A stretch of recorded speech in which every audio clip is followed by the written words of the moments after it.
Vous écoutez Culture Média sur Europe 1, 9h30, 11h avec Thomas Hill et vos invités ce matin, Thomas. Je reçois ce matin deux journalistes médias, Émilie Lopez de Télé Loisirs et Damien Canivez du Figaro pour se projeter donc sur la rentrée télé et puis les nombreux changements qui vont s'opérer dans les grilles des chaînes. Et alors j'ai l'impression que cette année, le mercato a été particulièrement dense. Damien Canivez, on a été gâtés. C'est pas sûr qu'il soit terminé d'ailleurs. Non, c'est pas certain qu'il soit terminé. On pense qu'il va toucher quand même à sa fin parce qu'on est quand même début juillet, donc à un moment donné, il faut que tout le monde parte en vacances et surtout les conférences de rentrée vont commencer. Là, on sait que France Télévisions a convié la presse dans les tout prochains jours pour annoncer les grands rendez-vous.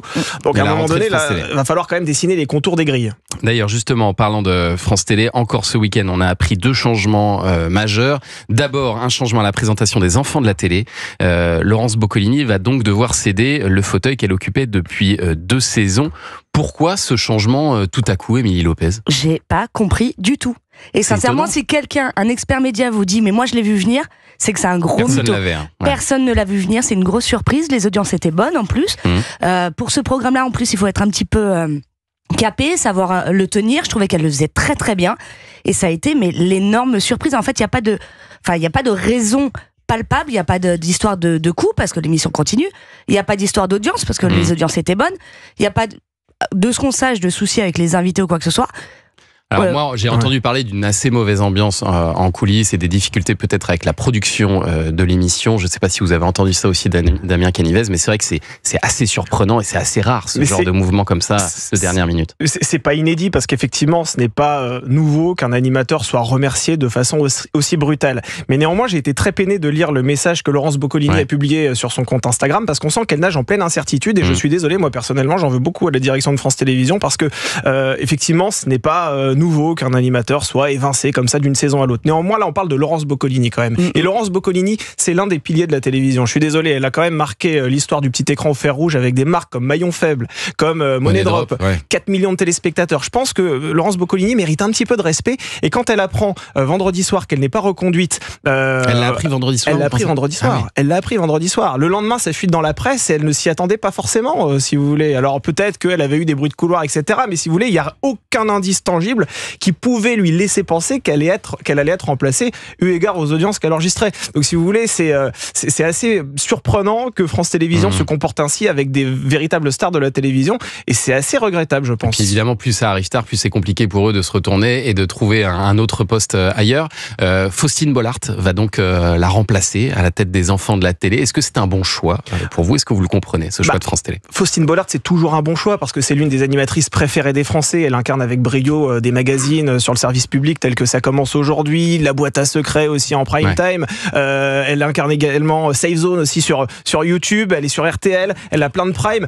Vous voyez là où je veux venir, c'est-à-dire qu'à un moment donné, elle en a beaucoup, Faustine Bollaert. Voilà, c'est-à-dire qu'à un moment donné, il faut que le gâteau puisse être aussi partagé avec d'autres animateurs peut-être. Et là, Faustine Bollaert arrive aux commandes d'une émission qui est certes mythique, mais qui est une émission supplémentaire à son portefeuille.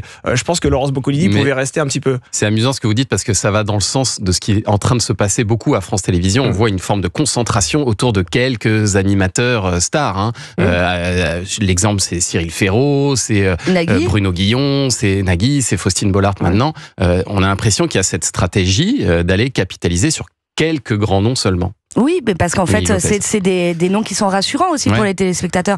Faustine, elle a déjà fait ses preuves. Moi, pour le coup, je suis assez contente pour elle parce que depuis 2017, elle accueille le témoignage de gens où juste tu sors de l'émission, à mon avis, t'as juste qu'une envie, c'est de prendre un petit médoc, un petit antidépresseur. Ça va y faire une petite Mais vous pensez que ça marche, cette stratégie de voir les mêmes animateurs partout, tout au long de la journée, tout le temps ? Vous pensez que c'est une stratégie qui peut fonctionner sur les audiences ? Moi, je suis pas certain qu'effectivement ce soit une bonne stratégie parce qu'il y a des animateurs qui ont été mis au placard sur France Télévisions, très clairement, comme Olivier Mine, par exemple, dont on parlera peut-être tout à l'heure, qui lui va partir sur M6 parce qu'il se sentait pas considéré et qui est extrêmement populaire. Je pense qu'on peut faire en sorte qu'il y ait plusieurs visages d'antenne sur la grille de France Télévisions sans forcément effectivement se concentrer sur 3-4 grands noms. Parce qu'à un moment donné, ils vont être usés aussi.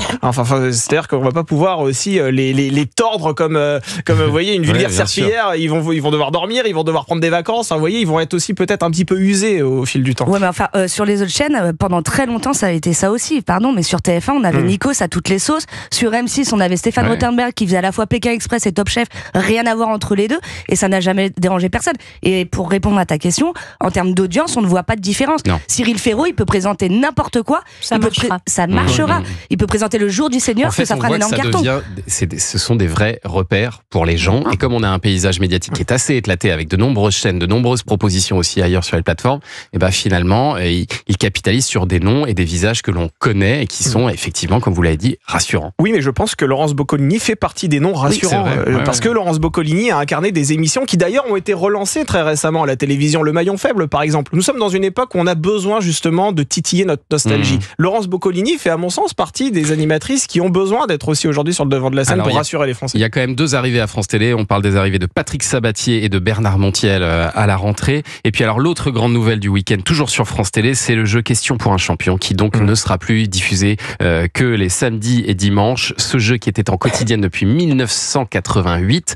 On n'imaginait même pas que France Télé puisse prendre cette décision. Vous avez été surpris, vous aussi ? Mais bien sûr. Enfin, à mon avis, France Télé, ils ont vu que M6, ils faisaient tout, qu'ils faisaient un mercato de dingue, plein d'annonces et tout ça. Ils se sont dit, oh, on est jaloux, comment on pourrait faire parler de nous aussi ? Et ils ont pris cette décision qui, pour moi, est complètement aberrante. En termes d'audience, alors oui, ça avait un petit peu baissé, mais c'était pas non plus la cata. Non. Ouais. En termes de coût de prod, est-ce que c'est un petit peu supérieur à certaines émissions ? Oui, mais après, la qualité, c'est le service public. Et il faut penser à nos petits vieux.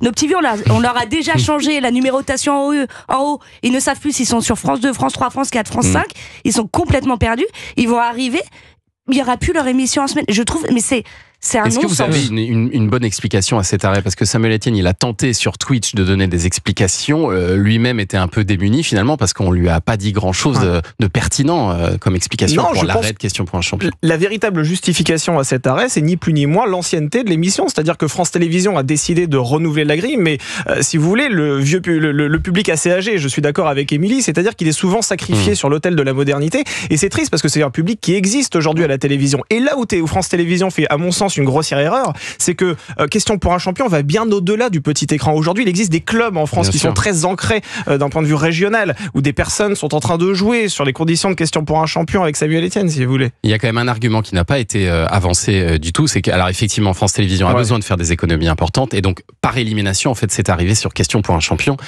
notamment parce que Question pour un champion est produite par une société qui s'appelle Fremantle, qui est une société cousine d'M6.